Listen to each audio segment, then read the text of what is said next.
அதிமுக நட்சத்திர வேட்பாளர் நடிகை விந்தியா திமுக வேட்பாளர் கனிமொழியை கலாய்த்து பாடல் பாடியுள்ளது மக்களிடம் தனி கவனத்தை பெற்றுள்ளது. ஆனா கொஞ்சம் கூட வெக்கம் இல்லாம கூச்சம் இல்லாம வந்து மக்கள்ல சந்திச்சு மறுபடியும் ஓட்டு கேட்டு பிரச்சாரத்துக்கு வராங்க. இந்த பகுதிக்கு வந்து இந்த மக்களை பார்த்து இந்த தொகுதியில பிரச்சாரம் பண்ண கனிமொழி இந்த வழியா வந்தா தயவு செஞ்சு நீங்க எல்லாரும் அந்த அம்மாவை பார்த்து ஒரு 4 கேள்வி கேளுங்க.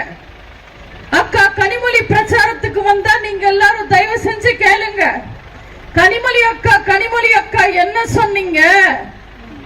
எல்லா பெண்களுக்கும் 1000 ரூபாய் பீலா விட்டீங்க. கனிமொழி அக்கா என்ன சொன்னீங்க? தண்ணி பிரச்சனை எல்லாம் தீர்த்து வைப்போன்னு பீலா விட்டீங்க. கனிமொழி அக்கா என்ன சொன்னீங்க? சிலிண்டர் விலை எல்லாம் குறைக்கிறோன்னு பீலா விட்டீங்க. கனிமொழி அக்கா என்ன சொன்னீங்க?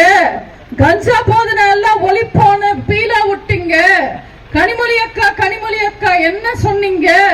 முதல் கையெழுத்து மது ஒழிப்புக்கே போடுவோன்னு பீலா விட்டீங்கன்னு உருட்டுன்னு உருட்டிட்டு இப்போ மறுபடியும் அந்த திருட்டு திமுக ஓட்டு போட சொல்லி கேக்குறீங்களே, உங்களை எப்படி நம்புறதுன்னு தயவு செஞ்சு கனிமொழியை பார்த்து கேளுங்க. செய்திகளை உள்ளது உள்ளபடி தெரிந்து கொள்ள ரெஃப்ளெக்ட் நியூஸை சப்ஸ்கிரைப் பண்ணுங்க.